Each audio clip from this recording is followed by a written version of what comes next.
శ్రీమాత్రే నమః. అందరికీ నమస్కారం. కార్తీక పురాణంలో 8వ అధ్యాయం శ్రీహరినామస్మరణ సర్వఫలప్రదము.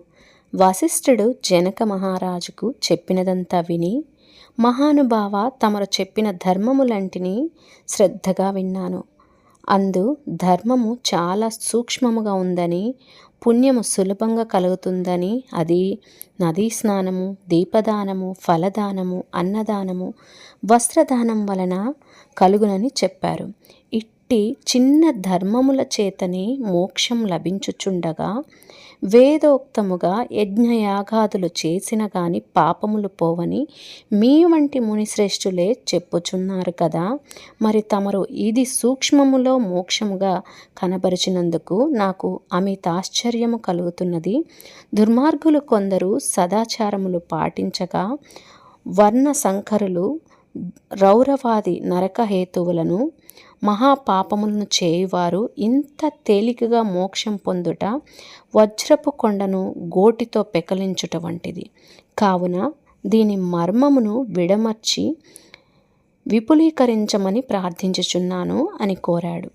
అంతటా వశిష్ఠుల వారు చిరునవ్వు నవ్వి, జనక మహారాజా, నీవు వేసిన ప్రశ్న మంచిదే. నేను వేదాంగములను కూడా పఠించి తిని, వానిలో కూడా సూక్ష్మ మార్గాలున్నవి. అవి ఏమనగా సాత్విక, రాజస, తామసములు అని ధర్మము 3 రకాలు. సాత్వికమనగా దేశకాల పాత్రలు 3 సమకూడిన సమయమున సత్యమును గుణము జనించి, ఫలమంతయును పరమేశ్వరాదిత్యము కావించి, మనోవాక్కాయ కర్మలచే చేసినదే ధర్మము. ఆ ధర్మమందు ఎంతో ఆధిక్యత కలదు. సాత్విక ధర్మమనగా సమస్త పాపములను నాశనం చేసి, పవిత్రులను చేసి, దేవలోక భూలోక సుఖములు సాత్వికార్తలో ముత్యపు చిప్పలో వర్షబిందువు పడి దగదగా మెరిసి ముత్యమగు విధంగా సాత్వికత వహించి, సాత్విక ధర్మమాచరించుచు గంగా, యమున, గోదావరి, కృష్ణ నదుల పుష్కరాలు మొదలగు పుణ్యకాలమందు దేవాలయములందు వేదములు పఠించి, సదాచారుడై కుటుంబకుడైన బ్రాహ్మణునకు ఎంత చిన్న దానము చేసిననా, లేక ఆ నదీ తీరమందున్న దేవాలయంలో జప తపాదులు చేసిన విశేష ఫలం పొందగలరు. రాజస ధర్మమనగా ఫలాపేక్ష కలిగి శాస్త్రోక్త విధులను విడిచి చేసిన ధర్మం. ఆ ధర్మం పునర్జన్మ హేతువై కష్ట సుఖాలు కలిగించున్నది అగును. తామస ధర్మమనగా శాస్త్రోక్త విధులను విడిచి దేశకాల పాత్రలు సమకూడని సమయమున దాంభికంగా చేయు ధర్మం. ఆ ధర్మం ఫలమునీయదు. దేశకాల పాత్రలు సమకూడినప్పుడు తెలిసి కానీ తెలియక కానీ ఏ చిన్న ధర్మము చేసినను గొప్ప ఫలము ఇచ్చును.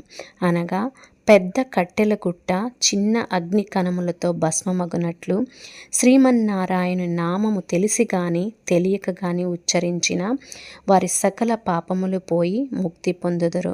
దానికొక ఇతిహాసము కలదు, చెప్పెదను వినుము. అజామిలుని కథ. పూర్వకాలమందు కన్యాకుబ్ధము నగరమున 4 వేదాలు చదివిన ఒక విప్రుడు కలడు. అతని పేరు సత్యవ్రతుడు. అతనికి సకల సద్గుణ రాశియగు హేమవతియగు భార్య కలదు. ఆ దంపతులు అన్యోన్య ప్రేమ కలిగి అపూర్వ దంపతులని పేరు తెచ్చుకున్నారు.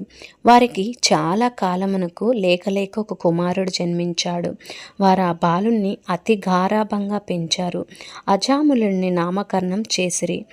ఆ బాలుడు దినదిన ప్రవర్ధమగుచు అతి గారాభం వలన పెద్దలను కూడా నిర్లక్ష్యంగా చూచుచు, దుష్ట సావాసములు చేయుచు, విద్యనభ్యసించక, బ్రాహ్మణ ధర్మములు పాటించక సంచరించుచుండెను.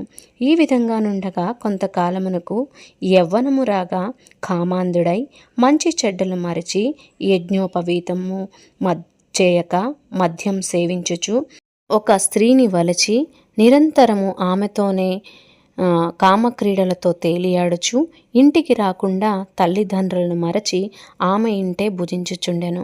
అతి గారాభము ఎట్లు పరిణమించిందో వింటివా రాజా?